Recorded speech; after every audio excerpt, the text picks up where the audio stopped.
ನೀವು ಸ್ಕೂಲ್ ಮುಗಿದ್ರೆ ಇರಬೇಕು. ಹೋಗಿ ಬನ್ನಿ. ಸ್ಕೂಲ್ ತಗೊಂಡು ಬಾಯಿ ಇಟ್ಬಿಟ್ಟು ಸ್ಕೂಲ್ ತಗೊಂಡ್ಬನ್ನಿ.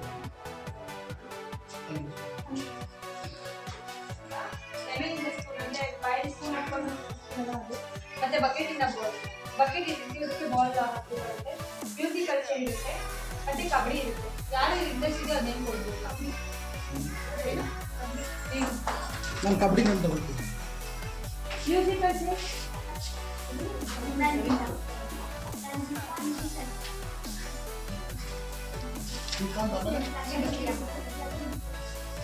ಪ್ರೈಸ್ ಇರುತ್ತೆ.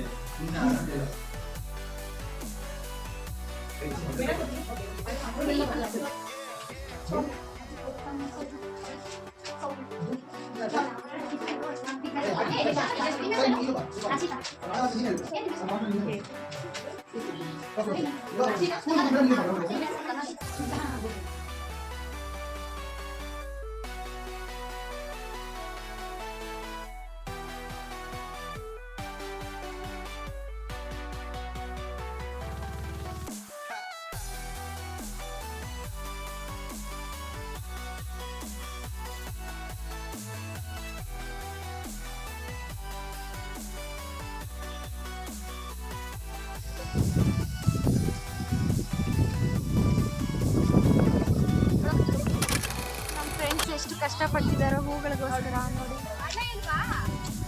ಹಳ್ಳ ಅಲ್ಲಿ ನಿಂತಿದ್ದಾರೆ ನೋಡಿ.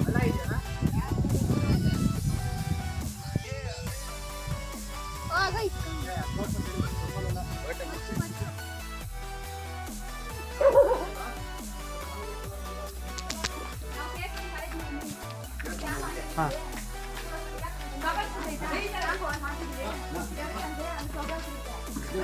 ಆ ಥರ ದಾಸೆ ಇದೆ ಮೂರ್ದು ಲಕ್ಷ ಮಾತಾಡಿ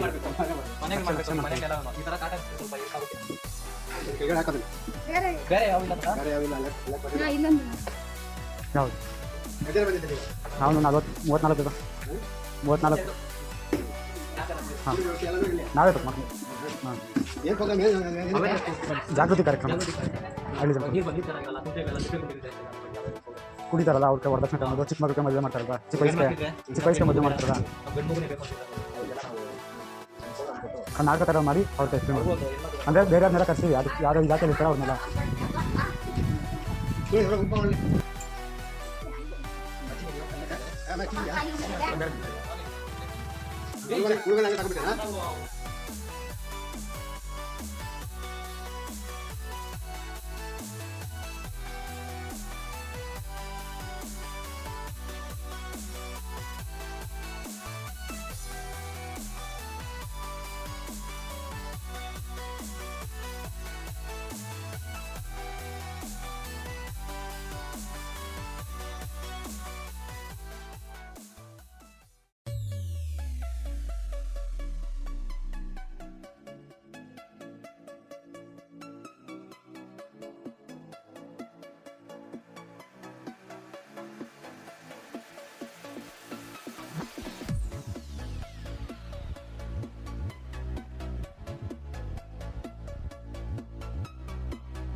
Running in the mountain.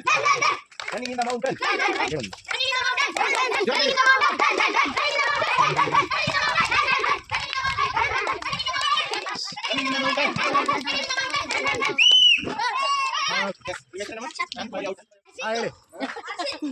ಯಾರು ವಿನ್ ಆಗ್ತಾರೆ?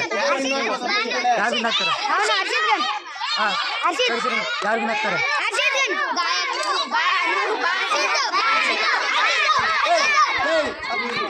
ಇವಾಗ ಏನ್ ಮಾಡ್ಬೇಕಂದ್ರೆ ಇವಾಗ ಅವ್ರು ಓಡೋವಾಗ ಅವ್ರ ಹೆಸರನ್ನ ಕೂಗ್ಬೇಕು, ಯಾರು ವಿನ್ ಆಗ್ಬೋದು ಅಂತ. ಓಕೆನಾ? ನೋಡೋಣ ಯಾರ ಹೆಸರು ಜೋರಾಗಿ ಬರುತ್ತೆ ಅಂತ. ಅರ್ಥ ಆಯ್ತಾ? ಎದ್ದೊಳ್ಳಿ, ಸ್ಟಾರ್ಟ್ ಮಾಡಿ.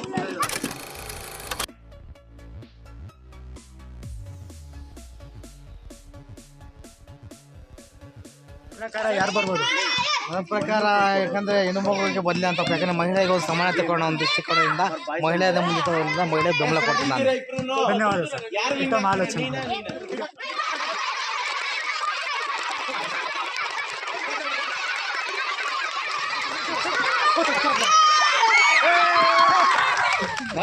ಬನ್ನಿ, ಇಬ್ರು ಬನ್ನಿ. ಕೃಷ್ಣ ಪ್ರೈಸು ಅಲ್ಲೇ ನಿಂತ್ಕೋಬೇಕು.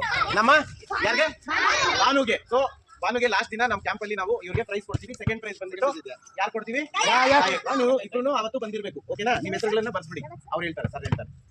ಸೊ ನೆಕ್ಸ್ಟ್ ಗೇಮ್ ಏನಿದೆ ಗೊತ್ತಾ? ನಿಮ್ಮ ಪ್ರಕಾರ ನೀವು ಹೇಳಿದವರಿದ್ದಾರೆ ತುಂಬ ಖುಷಿ ಆಗ್ತಾ ಇದೆ. ಯಾಕಂದರೆ ಹೆಣ್ಮಕ್ಳು ಮುಂದೆ ಬರಬೇಕು. ನಮ್ಮಲ್ಲಿ ಕ್ಯಾಂಪಲ್ಲಿ ಕೆಲವು ಹೆಣ್ಮಕ್ಳಿದ್ದಾರೆ.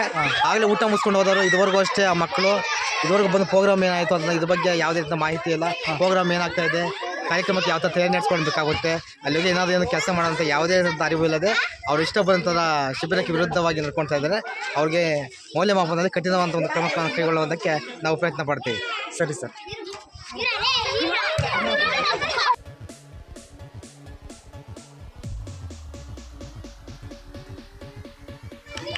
ಈ ಗೇಮಲ್ಲಿ ಯಾರು ಗೆಲ್ತೀರಾ? ಹಿಂಗಲ್ಲ ಹೇಳು.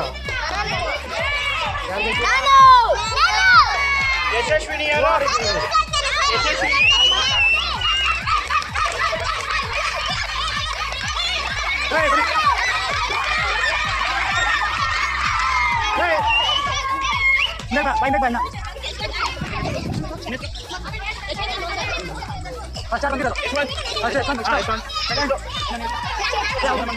ಮೋಕ್ಷ.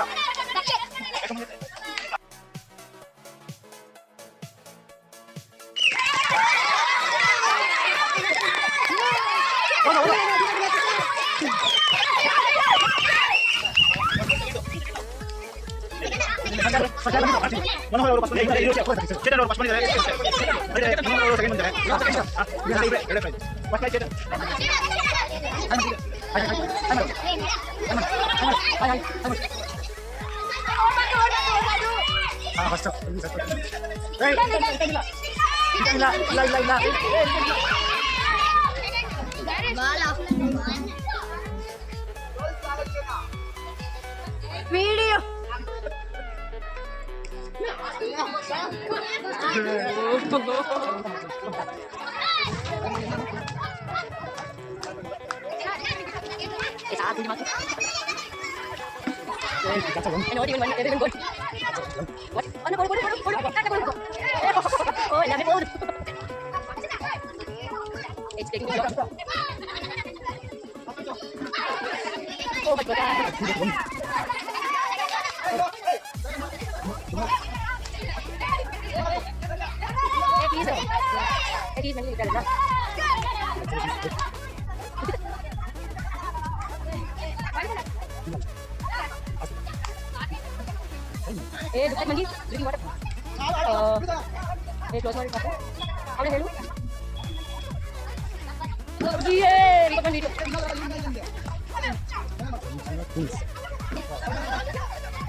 last round na, then one chance only.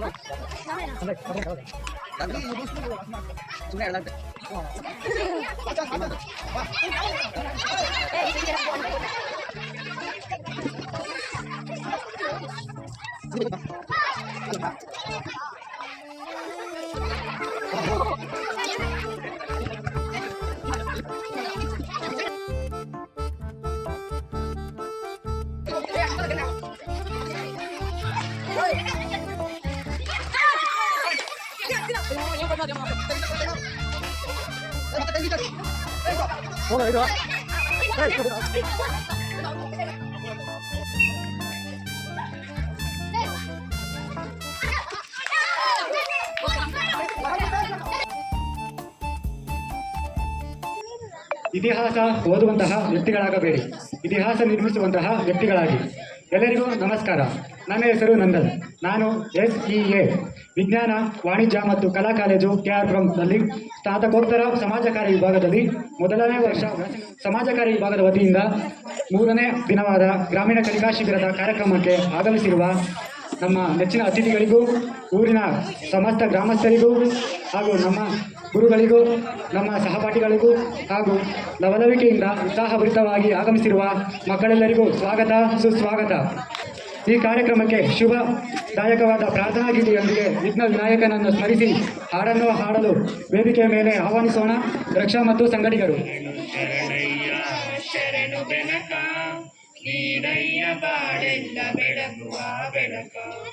ಗೀತೆಯೊಂದಿಗೆ ಕಾರ್ಯಕ್ರಮಕ್ಕೆ ಶುಭ ಹಾರೈಸಿದ ರಕ್ಷಾ ಮತ್ತು ಸಂಘಟಕರಿಗೆ ಧನ್ಯವಾದಗಳು.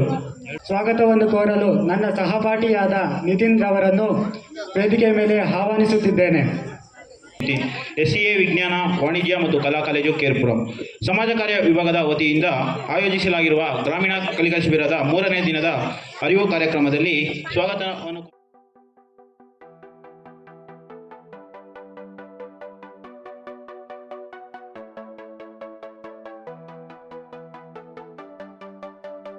ಮಾಡಲು ನನಗೆ ಅವಕಾಶ ನೀಡಿದಂತಹ ಎಲ್ಲರಿಗೂ ನನ್ನನ್ನು ವಂದಿಸುತ್ತಾ ನನ್ನ ಸ್ವಾಗತ ಭಾಷಣವನ್ನು ಮುಗಿಸುತ್ತಿದ್ದೇನೆ. ಜೈ.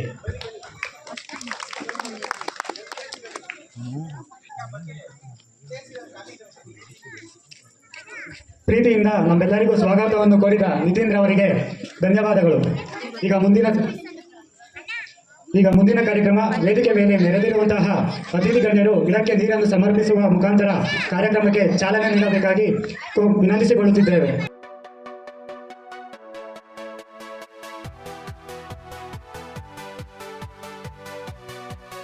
ಚಿಂತಾಮಣಿ ನ್ಯಾಯಾಲಯದಲ್ಲಿ ವಕೀಲರಾಗಿ ಕಾರ್ಯನಿರ್ವಹಿಸುತ್ತಿದ್ದು ಈ ದಿನ ನನ್ನ ಸಾಮಾನ್ಯ ಕಾನೂನು ಬಗ್ಗೆ ತಮ್ಮಲ್ಲಿ ಅರಿವು ಮೂಡಿಸಬೇಕಂತ ಕೇಳಿಕೊಂಡಾಗ ನಾನು ತಮ್ಮ ಒಂದು ವಿಷಯಕ್ಕೆ ಹೋಗೊಟ್ಟು ಬಂದು ನಿಮಗೆ ಒಂದು ಕಾನೂನು ಬಗ್ಗೆ ಅರಿವು ಮೂಡಿಸುವುದಾಗಿ ಬಂದಿರುತ್ತೇನೆ. ಸರ್, ಇವಾಗ ಒಂದು ಕೋರ್ಟಲ್ಲಿ ಒಂದು ಕೇಸ್ ಇದೆ ಅಂದರೆ ಇಬ್ಬರು ಅಣ್ಣ ತಮ್ಮಂದಿರ್ತಾರೆ. ಅಣ್ಣ ರಾಜಿ ಹೋಗಿರ್ತಾರೆ. ಲಾಯರ್ ಮಾತಾಡಿಕೊಂಡು ಅದು ರಾಜಿ ಅಂತ ಹೇಳ್ಬಿಟ್ಟು ಇವಾಗ ತಮ್ಮನಿಗೆ ಏನೂ ಗೊತ್ತಿಲ್ಲ, ಒಂದು ವಿಚಾರ ಓದೋದು ಗಿದೋದು ಏನೂ ಬರಲ್ಲ. ತಮ್ಮನು ಅವರು ಎಲ್ಲ ರಾಜಿ ಆಗಿಬಿಟ್ಟಿದ್ದಾರೆ. ಲಾಯರ್ಗಳ ರಾಜಿ ಮತ್ತು ನಮ್ಮ ಅಣ್ಣ ರಾಜಿ ಎಲ್ಲ ರಾಜಿ. ಇವಾಗ ನಾವು ತಮ್ಮನಿಗೆ ಓದೋದು ಬರಲ್ಲ, ಬರೆಯೋದು ಬರಲ್ಲ ಅಂತ ವಿಚಾರದಲ್ಲಿ ಯಾವುದೋ ಒಂದು ಸೈನ್ ಹಾಕ್ಸ್ಕೊಂಡು ಇದು ಕೇಸ್ ರಾಜಿ ಆಗಿದೆ ಅಂತ ಹೇಳ್ಬಿಟ್ಟು ಜಡ್ಜ್ ಹೇಳಿದ್ರು. ಅದಕ್ಕೇನು ವಿಚಾರ ಆಯಿತು? ಇಲ್ಲ ನೋಡಿ, ಅದು ಅಡ್ಮಿಟೆಡ್ ಅಂದರೆ ಅವರು ಆಲ್ರೆಡಿ ರಾಜಿ ಆಗಿದ್ದಾರೆ ಎಲ್ಲ. ಗೊತ್ತಾಯ್ತಪ್ಪ, ನನಗೆ ಗೊತ್ತಿಲ್ಲ. ಈಗ ಕೆಲವ್ರು ಏನು ಮಾಡ್ತಾರೆ ಅಂದರೆ ನಾನು ಕುಡಿಸ್ಬಿಟ್ಟು ಕರ್ಕೊಂಡು ಹೋಗ್ಬಿಟ್ಟು ಎಬೆಟ್ ಹಾಕ್ಸ್ಕೊಂಡ್ರು ಅಂತಾರೆ. ಅಲ್ಲಿ ಎಬೆಟ್ is confirm, signature is confirm, ಇವೆರಡು ಅಡ್ಮಿಟೆಡ್. ಇಲ್ಲಿ ನೋಡಿ, ಇನ್ನೊಂದು ಮಾತಾಡ್ತೀನಿ ನಿಮಗೆ ಕೇಳಿ. ಒಂದು ಚೆಕ್ದು ಫೈಲ್ ಮಾಡ್ತಾರೆ, 1 ಲಕ್ಷ ರೂಪಾಯಿ ಚೆಕ್ ತೊಗೊಳ್ತಾರೆ, 10 ಲಕ್ಷ ಚೆಕ್ ಆಗ್ತದೆ, ಚೆಕ್ ಬೋನ್ಸ್ ಆಗುತ್ತೆ. ನಾನು ಚೀಟಿ ವ್ಯವಹಾರಕ್ಕೆ ಚೆಕ್ ಕೊಟ್ಟಿದ್ದೆ, ನಾನು ಚೆಕ್ ರಿಟರ್ನ್ ಮಾಡಿಲ್ಲ ಅಂತ ಹೇಳ್ತಾರೆ. ಬಟ್ ಅಲ್ಲಿ ಕೋರ್ಟ್ ಏನು ಹೇಳ್ತು ಗೊತ್ತಾ, ಬ್ಯಾಂಕಿಂದ ಎಂಡಾಸ್ ಮಾಡ್ತಾರೆ, ಫಂಡ್ಸ್ ಇನ್ಸಫಿಷಿಯಂಟ್ ಬಂದಿರುತ್ತೆ, ಹಣ ಇಲ್ಲದಕ್ಕಾಗಿ ನೀವು ಬಂದಿರುತ್ತೆ. ಅದ್ರ ಮೇಲೆ ಮತ್ತೆ ಕೋರ್ಟ್ ಏನು ತಗೊಳ್ತು ಗೊತ್ತಾ, ಸ್ವಾಮಿ ಖಾಲಿ ಚೆಕ್ ಕೊಟ್ಟಿದ್ದೆ, ನಾನು ಎಷ್ಟೊಂದಷ್ಟು ಬರ್ಕೊಂಡಿದ್ದೆ ಅಂತ ಹೇಳ್ತಾರೆ. ಬಟ್ ನಾನು ಬರೋದಿಲ್ಲ, ಚೆಕ್ನಿಂದ ಸಿಗ್ನೇಚರ್ನಿಂದ ಇವೆರಡು ಅಡ್ಮಿಟೆಡ್ ತಗೊಳ್ತು. ಅರ್ಥ ಆಯಿತು ಸರ್. ನಾನು ಕೇಳ್ತಾ ಇರೋದೇನೆಂದರೆ, ಇವಾಗ ಈ ಲಾಯರು ಆ ಲಾಯರು ಒಂದಾಗಿದ್ದಾರೆ, ಮತ್ತು ನಮ್ಮ ಅಣ್ಣ ಮತ್ತು ಆಪೋಸಿಟ್ ಅವರು ಒಂದಾಕಿದ್ದಾರೆ. ಇವಾಗ ನಾನು ಕೇಳ್ತಾ ಇರೋದೇನೆಂದರೆ, ಲಾಯರ್ ನೀವು ಒಂದಾಗಿದ್ದೀರಾ, ಇವಾಗ ಮಧ್ಯದಲ್ಲಿ ದುಡ್ಡು ಇರೋದು ನಾನು, ಆದರೆ ಆಗಿರೋದು ಅವರೆಲ್ಲ ರಾಜಿಗಳು ಎಲ್ಲ ಅವರು ಆಗಿರೋದು. ಅಂದರೆ ನನಗೆ ಗೊತ್ತಿಲ್ದಿರ ಸೈನ್ ಹಾಕ್ಸ್ಕೊಂಡು ಲಾಸ್ಟಲ್ಲಿ ಜಡ್ಜ್ ಮುಂದ್ಗಡೆ ಕೈ ಕಟ್ಕೊಂಡು ನಿಂತ್ಕೊಂಡಿದ್ರು. ಅದ್ರ ಕೇಸ್ ರಾಜಿ ಅಂದರು. ಅದು ಯಾವ ಥರ ರಾಜಿ ಆಗುತ್ತೆ? ರಾಜಿ ಅಂತ ಸೈನ್ ಮಾಡಿದಾರಾ? ಅಂದರೆ ನನಗೆ ಹೇಳಿಲ್ಲ ರಾಜಿ ಅಂತ ಯಾರು ಹೇಳಿ. ಪತ್ರ ಸೈನ್ ಮಾಡಿದಾರಾ?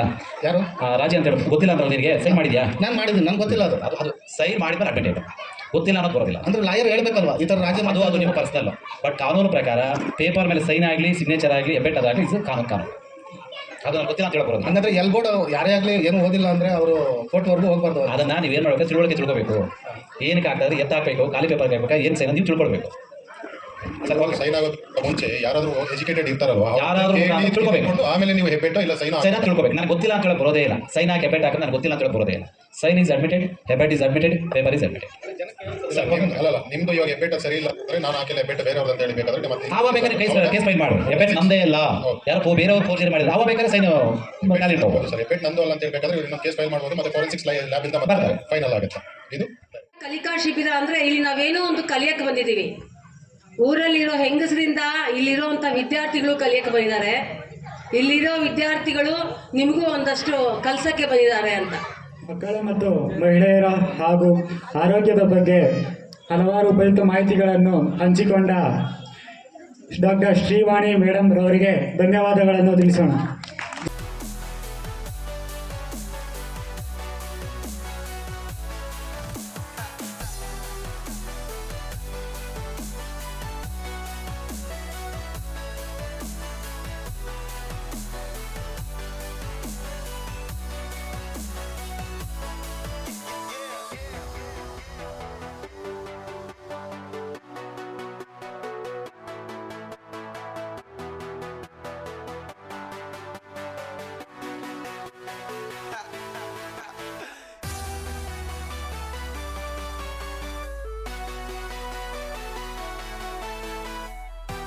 ಬರುತ್ತಿರುವರು ಸುಭಾಷ್, ದಿಲೀಪ್ ಅಂಡ್ ಸಂಜಯ್.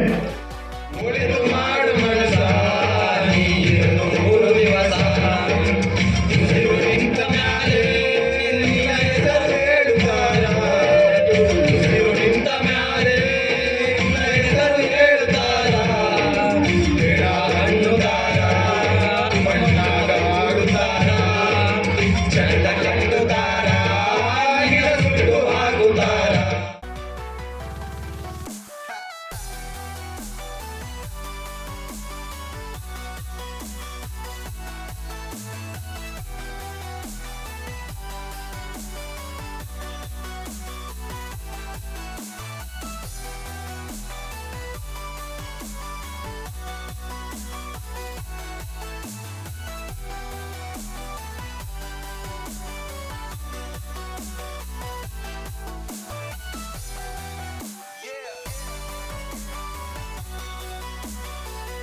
ಮುಳ್ಸ್ಕೊಂತೀನಿ ಒಬ್ಬೇ ಮಾಡಿ ಮುಳ್ಸ್ಕೊಂತೀನಿ ನಾನು ಏನಿದು ಇಷ್ಟ ಬೇಜಾರಿದೆ? ಸುಮ್ಮನೆ 3 ದಿನದ ವಾಂತಿ ಬೇರೆ ನನ್ನ ಮಗ ಆಮೇಲೆ ಕರ್ಕೊಂಡು ಹೋಗಿಲ್ಲ? ಹಾಕಂದ್ರೆ ನೀವು ಸುಮ್ಮನೆ ಸ್ವಾಮಿ ಹೇಳಿದ್ರು ಒಳ್ಳೆ ಹೇಳೋದು ಅಂತ. ಬನ್ನಿ ಬನ್ನಿ ಬನ್ನಿ